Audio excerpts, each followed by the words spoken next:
Bueno, antes de que se me vayan a olvidar de esta aplicación tan hermosa que sacudió la matemática por allá en los años 70, eh,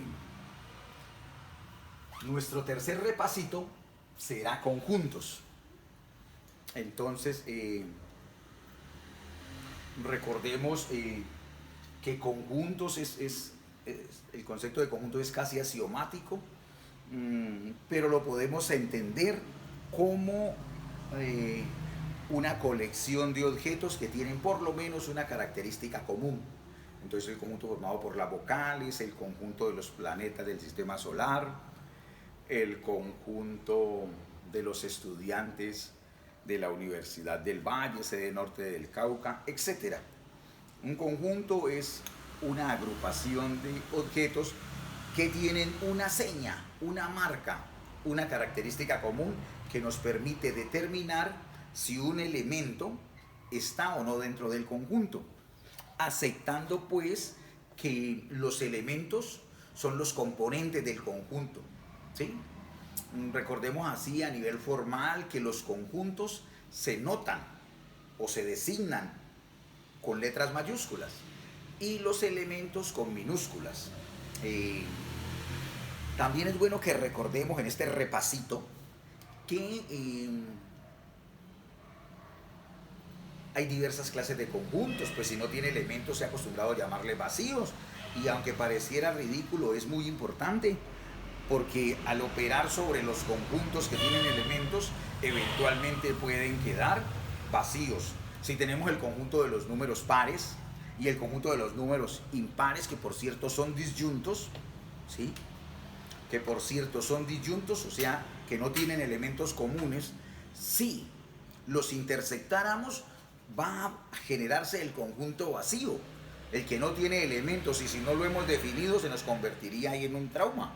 Entonces, por eso la necesidad de definir que hay diversos tipos de conjuntos según la cantidad de elementos que tengan. Entonces, el conjunto vacío que no tiene elementos, el conjunto unitario cuando tiene un solo elemento, el binario cuando tiene dos. El binario tiene su particularidad, porque recordemos que el lenguaje binario es la forma en que nos comunicamos con los computadores, o sea, el lenguaje de bajo nivel, ¿sí? Ceros y unos, tiene que ver esencialmente también con la electrónica, con esto que nos está permitiendo comunicarlo, los celulares, los computadores, en el sentido de que ceros y unos es la esencia de la electrónica. ¿Por qué, profe? Porque ceros y unos son las señales que permiten decir si hay o no hay paso de corriente, y bueno, y de ahí se genera toda una magia de la electrónica y del desarrollo tecnológico del mundo que nos mueve y que a veces nos asfixia. Habrán con muchos elementos, tantos que podrían ser infinitos, como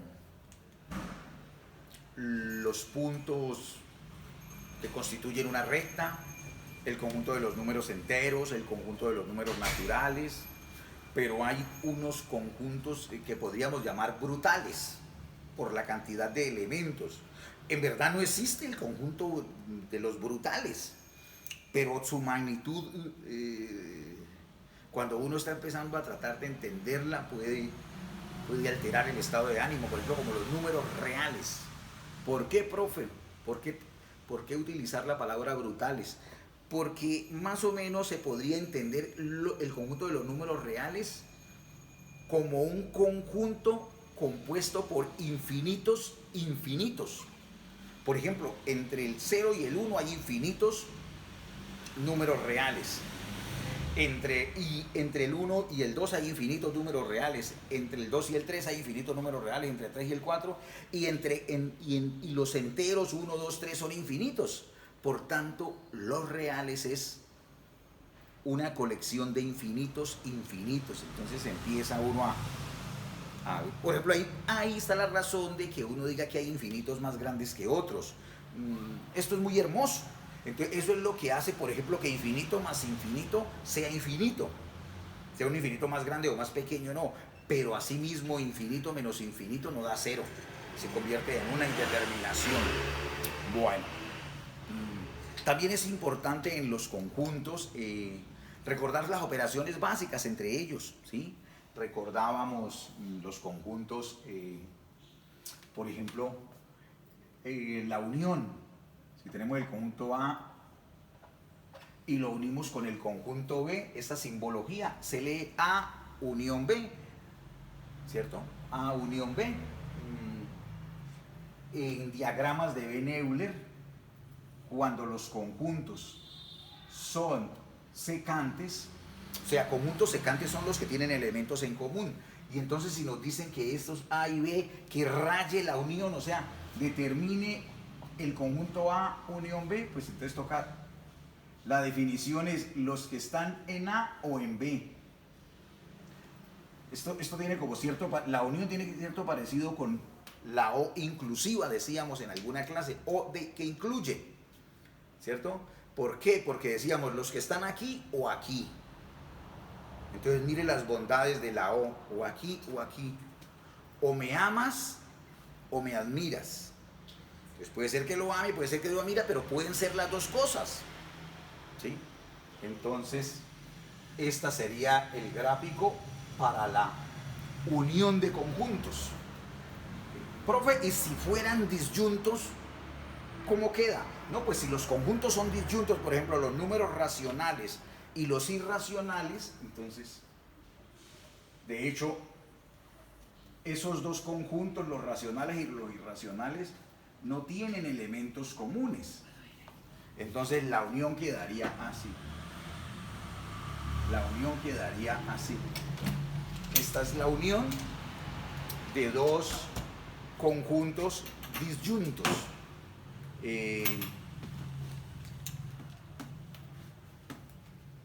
No importa que no tengan elementos comunes. O sea, la única diferencia entre estos dos aquí es eso. Estos tienen elementos comunes que ahora los destacamos en la intersección y estos no tienen elementos comunes. Mientras que la unión en cualquiera de los dos dio un elemento, o mejor, un conjunto con cierta cantidad de elementos no vacíos, en la intersección esto sí nos generaría el conjunto vacío. Y aprovechemos de una vez A intersección B. Se define como los elementos que están a la vez en ambos, que pertenecen tanto a A como a B. Acá no. Recuerden que en la unión era que estén aquí o estén acá. Eventualmente pueden estar en ambos, pero acá la condición es I. Este se relaciona con el I como una condición fuerte. Esta era como una condición débil, esta es una condición fuerte, que estén en ambos, o si no, no sirve. Entonces, ya, se le tiene, dijo mi tía. Entonces, conjunto A y el conjunto B. Si quieren los elementos que estén en ambos, pues los únicos que pertenecen son los de aquí. Y esta sería la intersección. Si nos dicen que es que los conjuntos son disyuntos, o sea, no tienen elementos comunes, pues ahí la intersección es el conjunto vacío, aquí daría vacío. También recordemos que vimos la diferencia de conjuntos y se lee A diferencia B. Entonces, lo definíamos, A diferencia B, lo definíamos como los elementos que están en A, pero no en B. Que están en A, pero no en B. Entonces, esos serían estos. Esta luna que queda acá. Es fácil ver que estos elementos que acabo de rayar están dentro del conjunto A. Pues claro, pero no hay ninguno que pertenezca al conjunto B, por eso aplica la definición de A diferencia B. Los elementos que están en A, pero no en B. Si fuera B diferencia A, pues el llenado sería esta luna de acá, pero no atosiguemos, que ustedes ya eso lo tienen muy claro. Y por último, podríamos hablar del complemento. El complemento de un conjunto respecto a un referencial o a un universal. ¿Cómo así? Claro. En estos gráficos, el rectángulo lo hemos asimilado al universo, a lo máximo que podemos pretender, el conjunto que contiene a todos los demás conjuntos. Entonces, si me llegan a decir, bueno, exprésese A complemento, entonces, pues simplemente me creo el conjunto A, pero necesito un referente para rayar todo lo que le falta a A, que es la definición, todo lo que le falta a A para ser igual al conjunto de referencia o al universal. Trabajemos con el universal. Este rectángulo es el universo.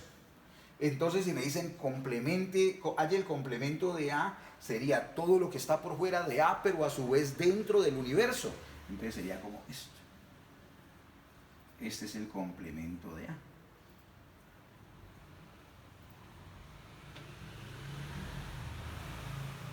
Y listo. ¿Cierto? Muy bien. Esto es fundamental en teoría de probabilidad, ¿cierto? En los diversos eventos que se presentan, en mutuamente excluyentes, en los que pertenecen a los dos conjuntos, etcétera, etcétera. Es muy valioso esta situación. Hay una operación entre conjuntos que a veces la olvidamos, pero se utiliza mucho. En probabilidad podría darse. Por ejemplo, el caso se relaciona mucho con el caso de eventos mutuamente excluyentes. Por ejemplo, al lanzar un dado, usted no puede decir que cayó 3 y a la vez que cayó 4 en una misma tirada, ¿cierto? Entonces, esos son eventos mutuamente excluyentes. O decir, traigan al bandido vivo o muerto. Son eventos mutuamente excluyentes, se puede traer de una sola forma, o vivo o muerto. Entonces, existe esta gráfica.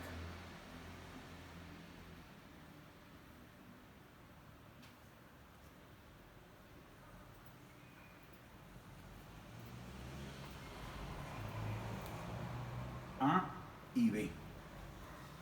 Entonces, una forma de entender esta gráfica sería la unión, llenarlo todo y quitarle la intersección, ¿cierto? Esa es una forma de entender la unión menos la intersección. También se podría entender como A menos B unido con B menos A. ¿Cómo así? Es que miren, A menos B es este. A diferencia B, ¿sí o para qué? Este señor es este señor B, A diferencia B. Y si le agregamos con ese rayado B diferencia A, sería este de acá. Este es B diferencia A. Si los miramos con detalle, notaríamos que este rayado simplemente quiere decir los que están en la unión, pero no en la intersección. Esa es la definición de esta operación. Y esta operación se nombra así: A delta B. Esos son los símbolos, pero se lee A diferencia simétrica B, ¿cierto? Entonces son los elementos que están en A o en B, pero no en ambos. En A o en B, pero no en ambos. Miren la diferencia con esto. Estos son los que están en A o en B, pero no le agregan nada más. Aquí dice que están en A o en B, pero no en ambos. Entonces es simplemente quitarle la intersección y obtendríamos esta que se utiliza mucho, ¿sí? Entonces, miren lo cheverongo de este ejercicio. También en subconjuntos es prudente que usted maneje el número de subconjuntos. Los subconjuntos de todo conjunto los calculamos con la expresión 2 a la n, ¿cierto? Entonces, ¿qué es ese número de subconjuntos? De un conjunto con n elementos. Entonces, si un conjunto tiene L elementos, por ejemplo, las vocales que tiene 5, A, B, A, E, I, O, U, 5 vocales, y se nos ve cuántos subconjuntos podríamos hallar o armar o encontrar con el conjunto formado por las vocales. Pues entonces sería 2 a la 5, 32 subconjuntos, incluido el conjunto vacío. En algunos problemas de aplicación, los estudiantes fallan porque el problema implica no tener en cuenta el conjunto vacío. Por ejemplo, le dicen a alguien, Mire, don Juan hace jugos y tiene borojó, chontaduro, tiene tumbacatre, una fruta que se llama así, y tiene concentrado de miel. ¿Cuántos elementos para hacer jugos tiene? 4. Entonces le dicen, ¿cuántos jugos diferentes podría hacer don Juan? Y la gente dice, puede coger día 1, día 2, día 3, los 4 elementos para hacer jugos. Entonces es una aplicación de subconjuntos. Él dice 2 a la 4, 16 tipos diferentes de jugo. Falla porque ahí va el conjunto vacío. ¿Cómo va a hacer un jugo sin echarle ninguna fruta? Entonces es como la lógica, ¿no? Hay que tener en cuenta que a veces la solución es 2 a la n-1, restándole el conjunto vacío porque no aplica. Otro ejemplo típico que le dicen, Susanita tiene una moneda de a peso, una de 2, una de 5, una de 10 y una de 20. Susanita tiene 5 monedas, ¿ve? ¿Sí? Ah, listo, Susanita tiene monedas. ¿Qué pasa? ¿Cuántas sumas diferentes de dinero puede armar Susanita? Entonces la persona pilosa dice, eso es una aplicación de conjuntos. En sí, el cardinal, el subconjunto, bla, bla, bla. Entonces dice, ella tiene en verdad un conjunto de monedas. 1, 2, 3, 4, 5, ni siquiera hay repetidas, entonces todas diferentes. Entonces, tiene 5 monedas, tiene 5 elementos, entonces la pilla que n es igual a 5. Dice, listo. Entonces, el número de sumas de dinero, número de sumas es 2 a la 5 y le da 32. Y le queda un poquito malito, porque el 32 está incorporando el conjunto vacío que no aplica porque no es, ¿cierto?, una de las sumas. Entonces, nuevamente, las sumas de dinero que puede armar, la más pequeña sería coger la moneda más barata, unita la de a peso, y esa sería la cantidad más barata. Coger una sola moneda, lo mínimo que puede tener la suma más pequeña es una sola moneda, 1, y la máxima es coger todas las monedas, ¿sí o no? 38, 20, 30, 35, ese sería el rango de valores de la suma que puede tener, de la más pequeña de 1, la máxima 38. Pero la suma 0 no aplica, ¿por qué? Porque no lo han dicho que puede coger, que puede asumir no coger monedas, porque no tiene sentido para el problema. Y si aplicara no tomar monedas, pues habría que ser muy explícito en el enunciado del problema y dar a entender de que cabe también, se acepta también como una forma de dinero 0 pesos. Muy bien, entonces yo creo que este es un repasito rápido, casi que grosero, de conjuntos, pero recogió muchos elementos que nos puede servir ahorita cuando empecemos a resolver problemas.